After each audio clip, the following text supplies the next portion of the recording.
안녕하세요. 장마총각입니다. 많은 사람들이 이성 친구를 찾는 방편으로 데이트 앱에 눈을 돌리고 있습니다. 근데 사실 이 데이트 앱의 인기는 어제 오늘이 아닙니다. 세계적인 데이트 앱 틴더 아시죠? 틴더가 밝힌 자료에 따르면 코로나 유행 이전에도 이미 190개국에서 하루에 1,600억 건의 남녀 프로필이 검색되었다고 합니다. 와우! 그만큼 데이팅 앱 엄청난 인기를 이미 누리고 있었다 그 얘기죠.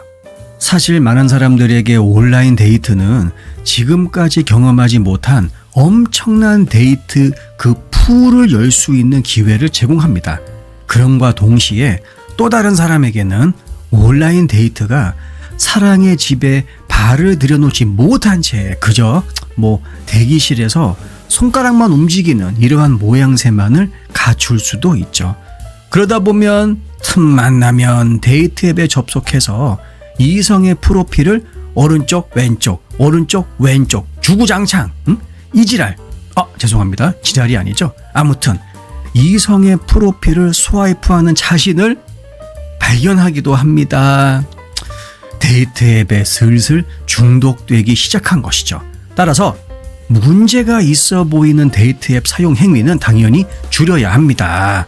최근 이와 관련한 한 연구를 보게 되면 끊임없는 스와이프 동작은 여러분 짧게나마 누군가와 짝이 되는 그 보상 심리를 자극해서 행복 호르몬 중에 하나죠. 도파민. 이 도파민의 분비를 촉진한다고 합니다. 그러니까 손에 그 휴대폰 딱 쥐고 이 손가락 왔다리 갔다리 하다 보면 머릿속에서 나름대로 행복한 상상을 할 수 있다라는 것이죠. 하지만 도파민 분비가 갑자기 증가한다는 것은 동시에 도파민 분비가 빠르게 줄어들 수 있다라는 것 또한 의미합니다. 따라서 잠재적으로는 사용자가 더 큰 외로움을 느낄 가능성이 있게 되는 것이죠. 따라서 두뇌는 다음번에는 지난번보다 더 많은 것을 갈망하게 됩니다.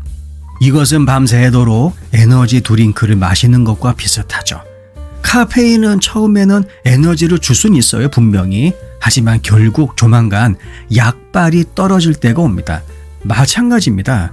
데이트 앱을 사용하다 보면 끝없는 도파민 루프에 갇힐 수가 있죠. 그래서 또 다른 도파민 분비 방아쇠를 당기기 위해 몇 시간 동안 다시 정신없이 엄지손가락 운동을 하게 되는 것입니다. 사랑을 찾는 데 도움을 주는 대신 이때 데이트 앱은 분리불안이 있는 다마고치와 비슷해지는 것이죠. 엄지손가락의 지속적인 스와이프 동작만이 나의 이 엄청난 불안을 진정시킬 수 있는 것입니다. 이 데이트 앱이 주는 보상은 어떤 면에서는 정크푸드의 만족감과 비슷합니다. 그러니까 왜 위험할 정도로 맛있죠. 하지만 종종 필수 영양소가 부족합니다. 인간관계도 마찬가지예요. 현실 세계에서의 만남은 데이트 앱에서 누군가와 잠재적으로 짝이 되었을 때 얻을 수 있는 즉각적인 만족감만큼 크지는 않을 수 있습니다. 하지만 현실 세계에서의 만남은 때때로 불편하고 불안할 수도 있지만 땅이 흔들릴 때 안정감을 주고 세상에 혼돈이 있을 때 피난처를 제공하죠. 그리고 우리가 데이트 앱을 너무 자주 사용할 때 주의해야 할 점 중에 하나는 장기간에 걸쳐서 너무 많은 이성 프로필을 스와이프 하다 보면 선택 장애를 경험할 수 있습니다. 너무 많은 선택지가 우리에게 주어지게 되면 우리는 결정을 내리는데 신중할 가능성이 낮아지는 경향이 있습니다.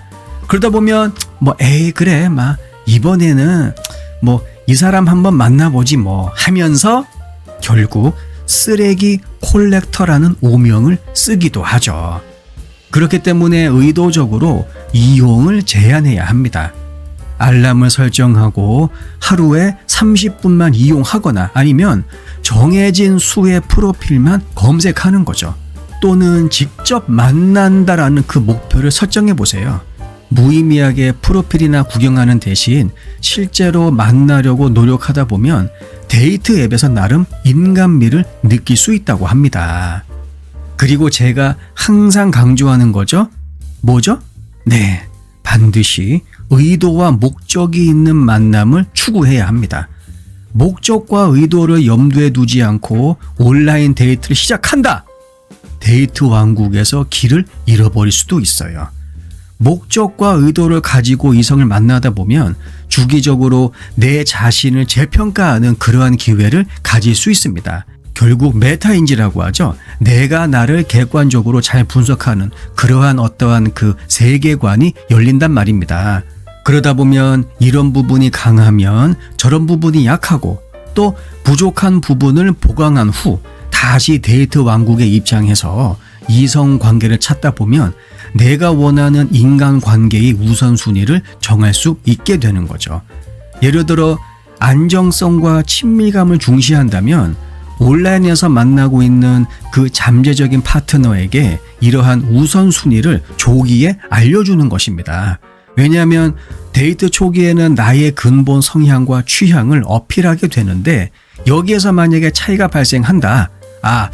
이 차이 사라지지 않을 가능성이 굉장히 높습니다. 그리고 설령 어째 지나갔다 하더라도 그 차이점이 해결될 때까지는 계속해서 되풀이되는 주제가 될 수 있기 때문이죠. 데이트는 천편일률적인 상황은 아닙니다. 하지만 남녀 사이 친밀감 형성에는 취약성이 필요하죠. 여러분, 이때 말하는 취약성이 무엇입니까? 상대방의 거절에 대한 두려움이 있다고 하더라도 나라는 사람을 있는 그대로 보여주고자 하는 그러한 의지, 그것이 바로 취약성이라고 하는 것이죠. 여기에서 상호 의존성이 나오는 것입니다. 나는 더 이상 네가 개볼 필요 없어 라는 생각이 드는 순간 이별의 그림자가 우리를 엄습하게 되는 것이죠. 개인적으로 제 개인적으로는 데이팅 앱은 분명히 좋은 의도로 만들어졌다고 생각합니다. 하지만 인위적인 검증과 즉각적인 만족을 위한 도구로 사용될 때 우리는 사랑을 추구하는 과정에서 비인간화되고 더 외로워질 위험에 빠질 수도 있죠.